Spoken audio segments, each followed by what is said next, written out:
Saudamos a todos com a paz do Senhor. Quero agradecer a Deus por essa rica oportunidade que nos concede. Estar aqui mais uma vez gravando mais um vídeo para o canal. Agradecer a você que já é inscrito no canal. Agradecer a você que tem visualizado o canal. Que você possa se inscrever, curtir e compartilhar as nossas publicações. Desta vez nós vamos estudar a lição 8, edificado sobre os fundamentos dos apóstolos e dos profetas. A lição 8 do dia 24 de maio de 2020. Por conta da pandemia que nós não podemos se reunir, nós estamos ainda gravando esses vídeos para que você possa estar a par da lição da Escola Bíblica Dominical. A nossa lição ela está baseada em Efésios capítulo 2, versículo 20 ao 22 e Mateus capítulo 7, do versículo 24 ao 27. Eu vou passar aqui agora a apresentar a nossa lição. A lição está dividida em 3 pontos. O primeiro ponto, um edifício espiritual com 4 subpontos. O primeiro subponto, o santuário judeu. O segundo, o santuário cristão. O terceiro subponto, a pedra angular. Quarto subponto, Cristo, a pedra principal. O segundo ponto, o fundamento, apóstolos e profetas, com 3 subpontos. Primeiro subponto, o conceito de apóstolo. Segundo, a doutrina dos apóstolos. Terceiro, o testemunho dos profetas. O terceiro ponto, edificados para a morada de Deus, com 3 subpontos. O primeiro, edifício bem ajustado. O segundo, templo santo no Senhor. E o terceiro, morada do Altíssimo. E a nossa conclusão. A leitura bíblica, Efésios 2, do versículo 20 ao 22 e Mateus 7, do 24 ao 27. Passará a fazer a leitura bíblica.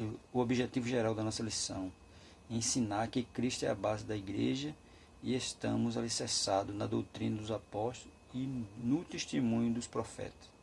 E os objetivos específicos é explicar que no Antigo Testamento Deus habitou no tabernáculo e no templo, mas que no Novo habita em nós por meio de seu Espírito Santo.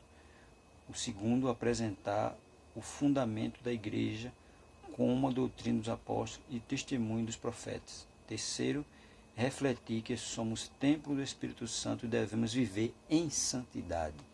Vou passar a fazer a leitura bíblica em classe. Efésios capítulo 2, do versículo 20 ao 22 e Mateus capítulo 7, do versículo 24 ao 27. Que diz assim, Efésios capítulo 2, versículo 20. Edificado sobre o fundamento dos apóstolos e do profeta, de que Jesus Cristo é a principal pedra de esquina, no qual todo edifício bem ajustado cresce para templo santo no Senhor, no qual também vós juntamente sois edificados para a morada de Deus no Espírito. Mateus capítulo 7, versículo 24. Todo aquele, pois, que escuta as minhas palavras e as pratica, assemelhá-lo-ei ao homem prudente que edificou a sua casa sobre a rocha. E desceu a chuva, e correram os rios, e assoparam os ventos, e combateram contra aquela casa, e não caiu, porque estava edificada sobre a rocha. E aquele que ouve as minhas palavras e as não cumpre, compará-lo-ei ao homem insensato que edificou a sua casa sobre a areia. E desceu a chuva, e correram os rios, e assoparam os ventos, e combateram aquela casa, e caiu, e foi grande a sua queda. O textuário da nossa lição, edificado sobre o fundamento dos apóstolos e dos profetas, de que Jesus Cristo é a principal pedra de esquina. Efésios capítulo 2, versículo 20. A verdade prática ela diz assim: Jesus Cristo é a pedra basilar da igreja, que está edificada por meio dos ensinamentos dos apóstolos e do testemunho dos profetas. Na nossa lição de professor, ela tem aí interagindo com o professor. Ele diz assim: Nosso Senhor Jesus Cristo é o edificador da igreja. Os santos profetas e apóstolos testemunharam e ensinaram sobre este edificador, ensinaram sobre Cristo. Nesse sentido, podemos dizer que a fé cristã é um edifício que em Cristo é a pedra angular. Isto é, a pedra principal, e os ensinos dos apóstolos e os testemunhos dos profetas são o fundamento erguido sobre esta pedra. Portanto, tudo que os apóstolos e os profetas ensinaram e testemunharam é fiel ao que Cristo ensinou e praticou quando esteve aqui no mundo. Vamos fazer uma breve oração e para que você que vai nos assistir possa estar bem e que a palavra e que o ensino que vai ser dado possa ser de grande proveito para a sua vida. Pai, em nome do teu Filho amado, queremos te agradecer por essa rica oportunidade que o Senhor nos concede, estar aqui mais uma vez gravando mais um vídeo para os teus servos que estão acompanhando a lição da Escola Bíblica Dominical. Continua tomando estenda sobre ele, que eles estejam bem, repreenda as enfermidades e que tudo seja para a honra e agora do teu santo nome. É o que te peço, te agradeço por tudo, em nome de Jesus. Amém. A introdução da nossa lição, ela diz assim: por meio da reconciliação efetivada na cruz, Cristo formou a igreja. Efésios capítulo 2, versículo 13 e 19. Efésios 2, 13 e 19, que diz assim: mas agora em Cristo Jesus, vós que antes estavam longe, pelo sangue de Cristo chegaste perto. Estava longe, mas agora está perto. No versículo 19 diz assim: assim que já não sois estrangeiros, nem forasteiros, mas concidadão dos santos e da família de Deus. Está vendo? Estava longe, chegou perto.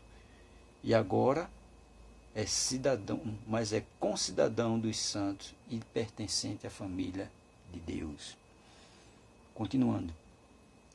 O apóstolo Paulo a compara como um edifício em construção, Efésios 2, 21.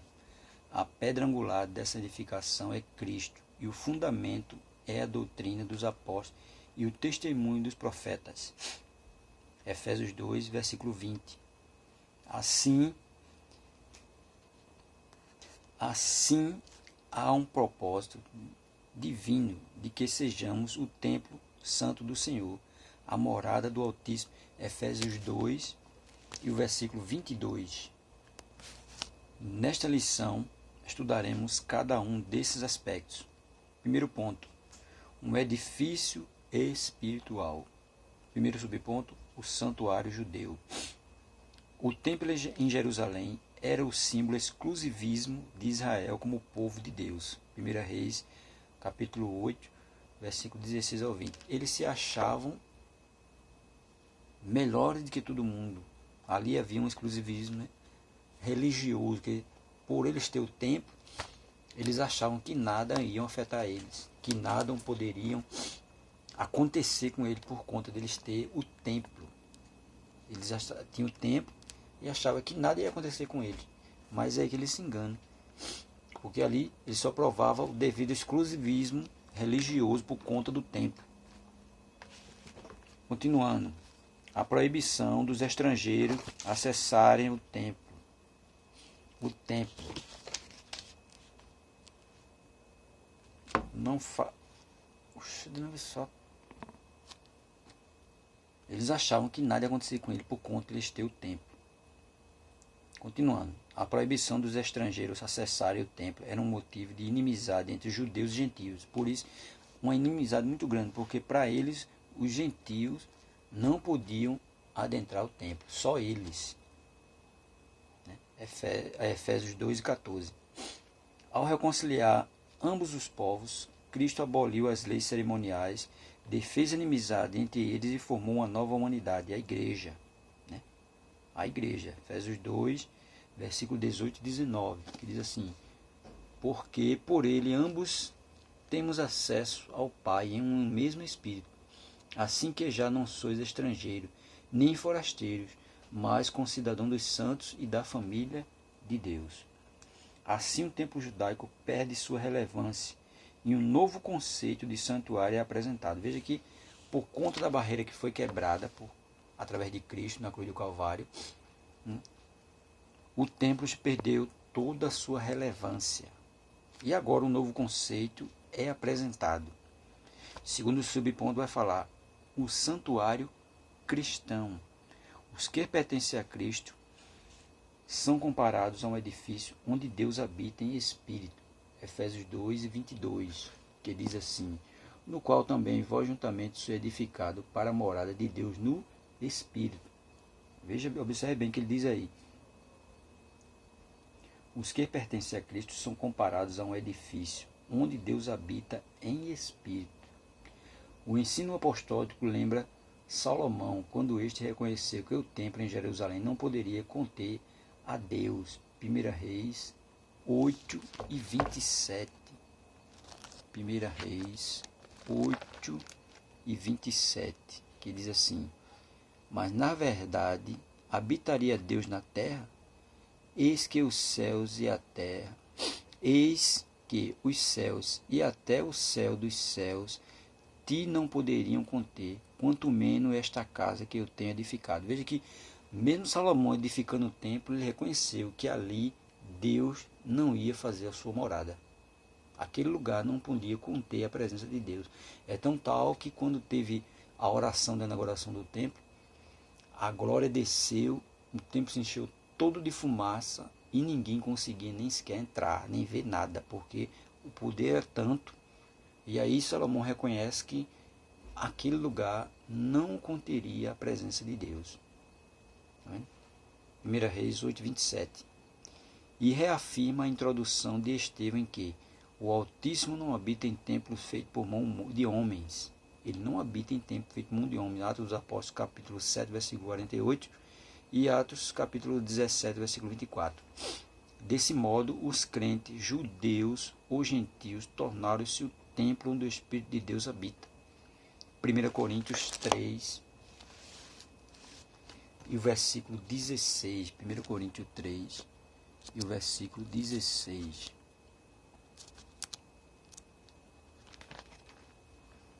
Que diz assim: Não sabeis vós que sois o templo de Deus e que o Espírito de Deus habita em vós? Veja como veja como tudo agora mudou. Em vez de ser o templo, a morada do Espírito de Deus agora é no judeu ou no gentio, ou um ou outro. Aceitou a Cristo, o Espírito Santo de Deus já passa a fazer morada tanto nos judeus como no crente, como nos gentios. Aí ele continua: em que eles são pedras vivas em um edifício espiritual. 1 Pedro 2:5. Tanto judeus como gentios são pedras vivas e um edifício espiritual onde Deus faz a sua morada.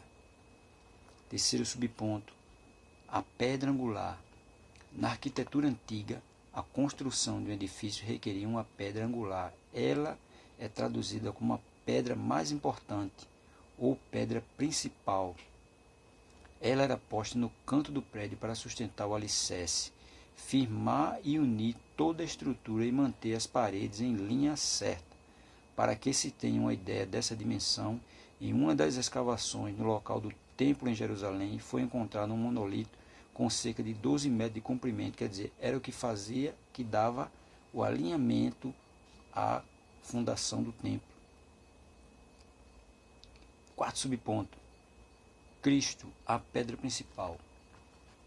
A identificação de Cristo como a pedra angular remonta à profecia messiânica em que a pedra rejeitada tornou-se a cabeça de esquina.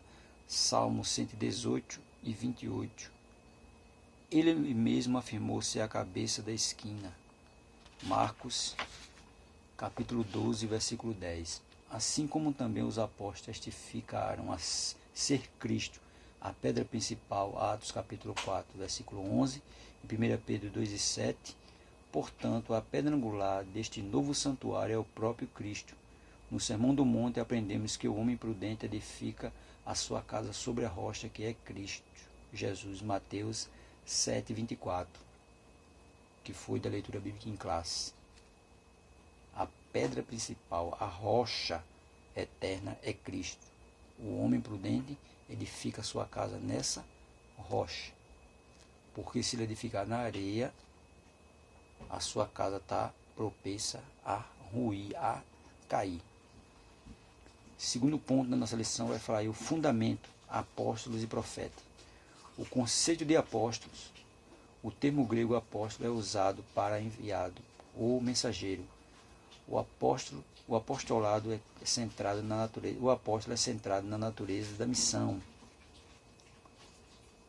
de Cristo, que foi enviado para ser o Salvador do mundo. Hebreus capítulo 3, versículo 1, 1 João 4 e o versículo 14. Nos evangelhos Mateus, Marcos e Lucas usam o termo quando se referem aos 12 escolhidos por Jesus. Mateus 10, do 2 ao 5, Marcos 6 e 30, Lucas 6 e 13. Eles foram testemunhas oculares do ministério, morte e ressurreição de nosso Senhor.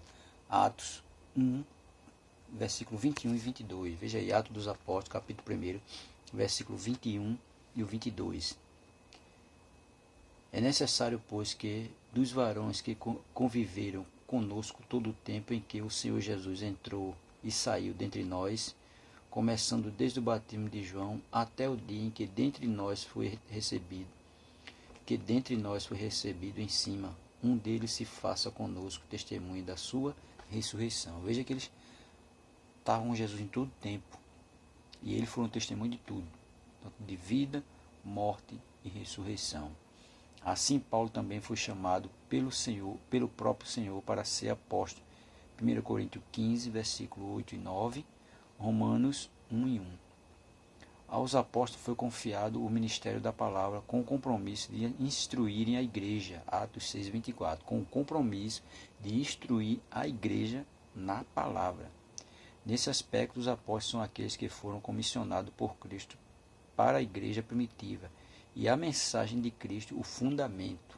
A mensagem de Cristo, o fundamento. Ele foi comissionado para levar a mensagem de Cristo para a igreja primitiva. E essa mensagem é o fundamento da igreja. A doutrina dos apóstolos, segundo subponto.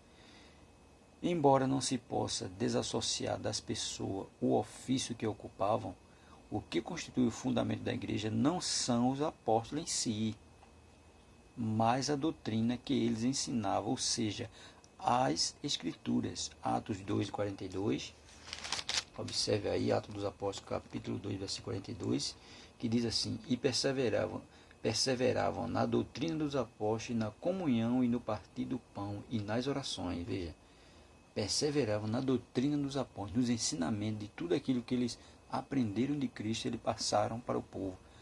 2 Timóteo 3, e versículo 16, 3,16 de 2 Timóteo.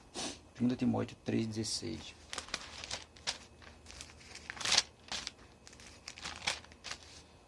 Que diz assim: toda escritura divinamente inspirada é proveitosa para ensinar, para redarguir, para corrigir, para instruir em justiça. Tá vendo? Divinamente inspirada a palavra de Deus, para instruir, para redarguir em justiça. Os apóstolos receberam a doutrina diretamente de Cristo. Romanos 6 e 17. Veja aí, Romanos 6 e 17. Romanos 6 e 17 diz assim: mas graças a Deus que, tendo sido servo do pecado, obedeceste de coração a forma de doutrina que foste entregue, tá vendo? Porque mesmo eles servindo ao pecado, mas de coração obedeceu a doutrina que eles foram entregue. Tá vendo? 1 Timóteo 1 e 3, 2 Pedro 3,16. Assim como não se pode mexer na pedra angular depois de colocado o alicerce, igualmente o fundamento da igreja não pode ser violado. Acerca disso, o Senhor Jesus asseverou: as minhas palavras não hão de passar. Lucas 21, 33. A Bíblia de Estudo Pentecostal ratifica que a revelação dos apóstolos, conforme temos no Novo Testamento, nunca poderá ser substituída ou anulada por revelação, testemunho ou profecia. Observou que tudo aquilo que eles receberam, tudo aquilo que eles ensinaram, nunca poderá ser substituída ou anulada, nem por revelação, testemunho ou profecia posterior. O fundamento que já está posto não pode ser anulado. É esse que vai ter que ficar aí até a volta de Cristo. Terceiro subponto, o testemunho dos profetas. A palavra grega profetes significa proclamador e intérprete da revelação divina.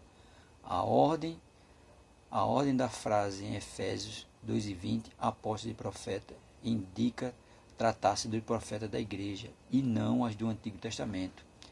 Mais adiante, Paulo assegura que a compreensão do ministério que no passado estivera oculto, de que os gentios tinham igual posição no corpo de Cristo e eram participantes da promessa, foi revelado pelo Espírito aos profetas do Novo Testamento.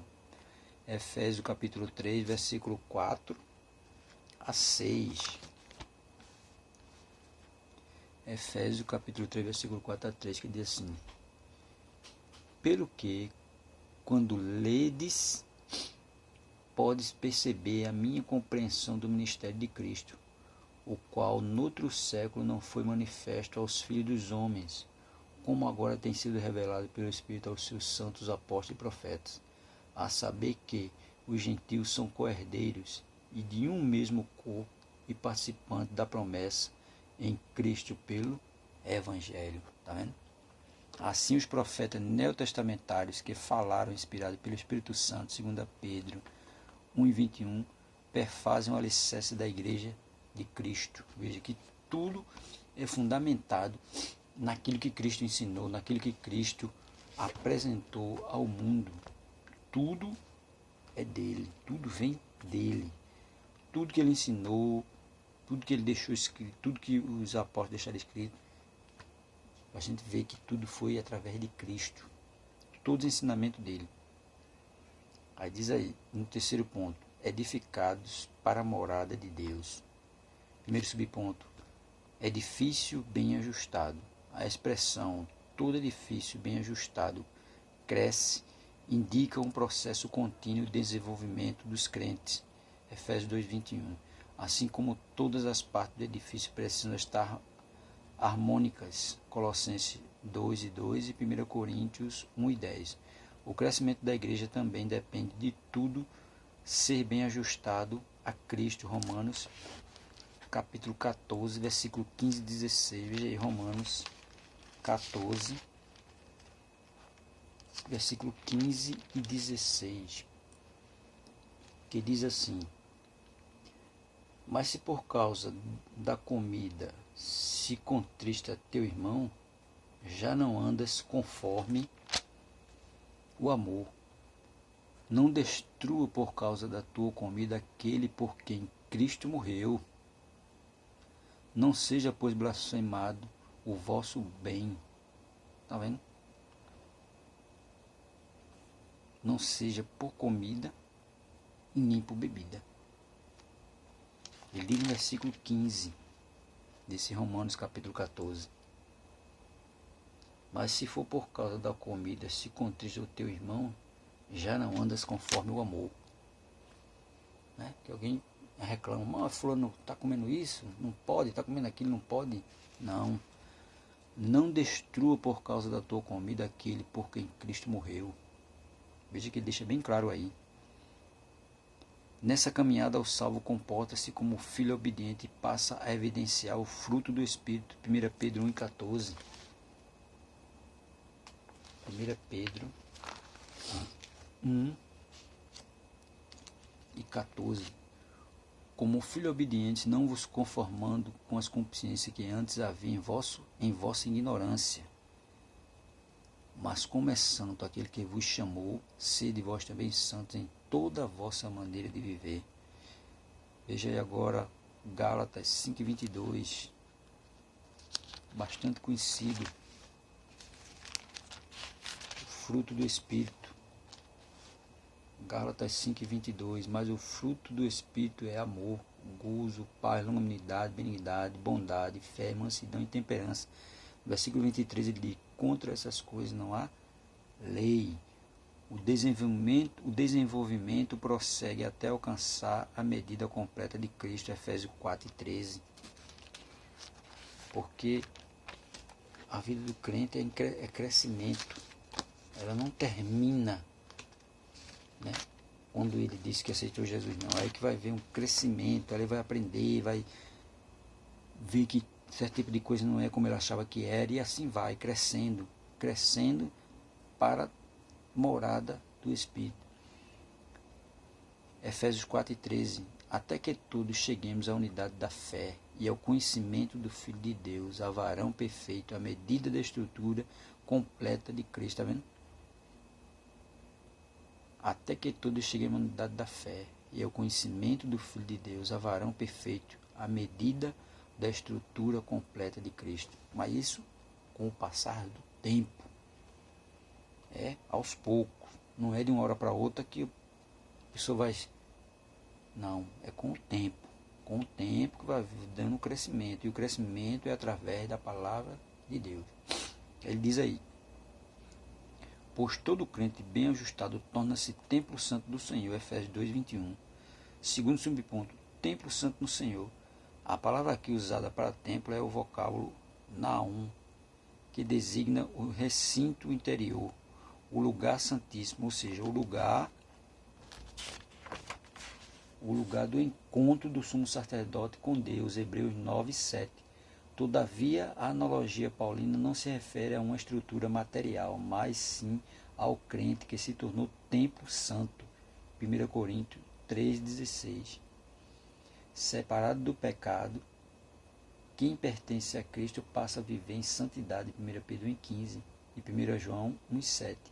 Como resultado, ao desfrutar da comunhão divina, o crente recebe o livre acesso à presença do Pai. Não tinha antes, mas como ele aceitou a Cristo e começou a ter um processo, entrar no processo de santificação, ele tem livre acesso, como resultado, ao desfrutar da comunhão divina, o crente recebe o livre acesso à presença do Pai, tornando-se assim morada de Deus no Espírito, Efésios 2:22 e Hebreus 4:16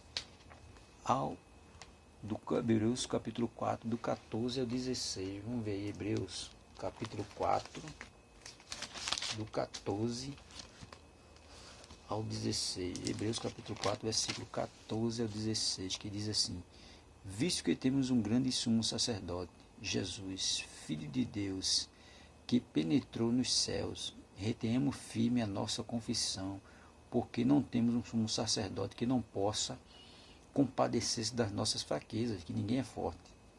Porém, um que, como nós, em tudo foi tentado, mas sem pecado. Observe que em tudo ele foi tentado, mas sem pecado. Cheguemos, pois, com confiança ao trono da graça, para que possamos alcançar misericórdia e achar graça, a fim de sermos ajudados em tempo oportuno. O versículo 16, ele diz aí bem claro aí: cheguemos, pois, com confiança ao trono da graça, para que possamos alcançar misericórdia de Deus e achar graça, a fim de sermos ajudados em tempo oportuno. Então, quando for na presença de Cristo, na oração, temos que ir com confiança que Ele está nos ouvindo e que Ele pode atender às nossas necessidades se estiver dentro da vontade dEle. Não com a fé restringida, como quem talvez Ele vai me ouvir. Não, Ele está lhe ouvindo. Você tem que ir com fé, porque Ele vai estar lhe ouvindo. Tem que ir com fé. Terceiro subponto: morada do Altíssimo. No Antigo Testamento, a expressão morada de Deus fazia alusão ao tabernáculo e depois ao templo israelita. Indicava lugar de habitação permanente e de comunhão íntima. Como já vimos, o crente tornou-se templo santo no Senhor, Efésios 2:21. Isso indica que Deus habita em nós por meio do seu Espírito. Tá vendo? Ele habita em nós por meio do seu Espírito. Ele habita em nós por meio do seu Espírito. Isso indica que Deus habita em nós por meio do seu Espírito, e que tal afirmação ratifica o ensino apostólico de que Deus não habita em templo feito por mãos de homens. Atos capítulo 17, versículo 24. Ele reside individualmente dentro de cada cristão, bem como no corpo inteiro de crentes. A igreja formada por judeus e gentios. João capítulo 14. Evangelho de João capítulo 14.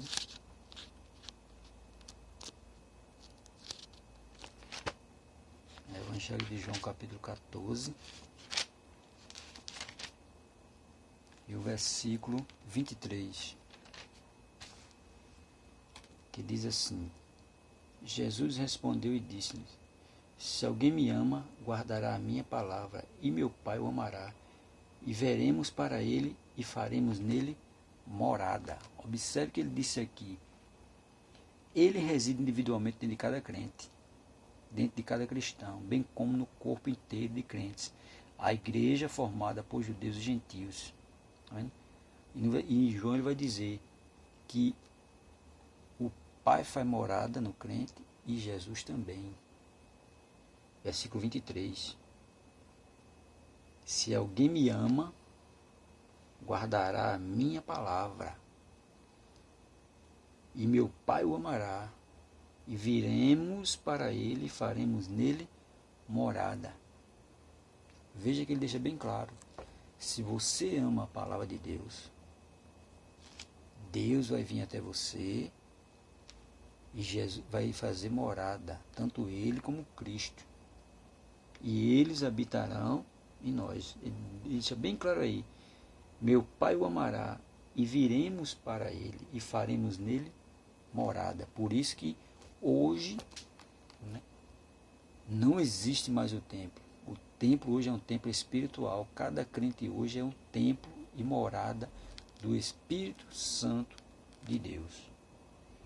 1 Coríntios 3 e 16, bastante conhecido, que já foi lido, mas a gente vai ler de novo para não esquecermos. Que ele diz mesmo assim, 1 Coríntios 3,16.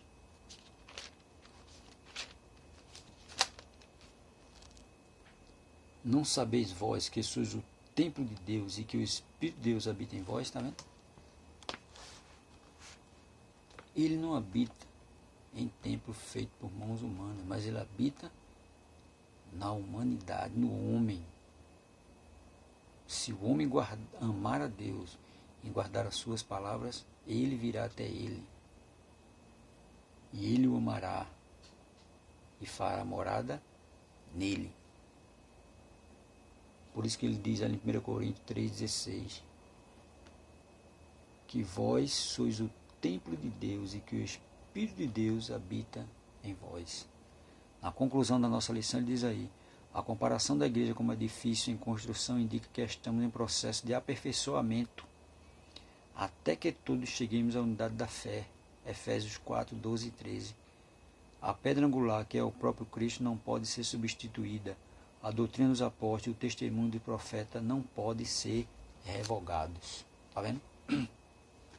O fundamento que foi posto, ele não pode mais ser revogado. O fundamento que foi posto, ele não pode mais ser revogado. Não pode mais, nem... Nós lemos recentemente que ele disse que nem por profecia, aqui no segundo ponto, no segundo subponto, ele vai dizer, a Bíblia do Estudo Pentecostal ratifica que a revelação dos apóstolos, conforme temos no Novo Testamento, nunca poderá ser substituída ou anulada por revelação, testemunho ou profecia. Então, o fundamento que já foi posto, ele não pode ser retirado. A pedra angular, que é o próprio Cristo, não pode ser substituída. A doutrina dos apóstolos e o testemunho dos profetas não podem ser revogados. Tudo já está formado. A base é Cristo, o alicerce é Cristo, e esse não pode ser retirado. Tudo que está aí foi o que ele deixou para nós. Por isso que a lição vem dizer, a lição deixa bem claro, nossa lição 8, edificado sobre o fundamento dos apóstolos e dos profetas, que é Cristo. Todo o fundamento é Ele. Que Deus abençoe a cada um de vocês, que vocês possam estar aí vendo esse vídeo, curtindo. Agradecer a todos aqueles que já estão inscritos no canal. Você que tem visualizado o canal, não se inscreveu ainda, se inscreva. E comente para a gente saber aí o que é que você está achando. Amém? Deus abençoe a todos em nome de Jesus.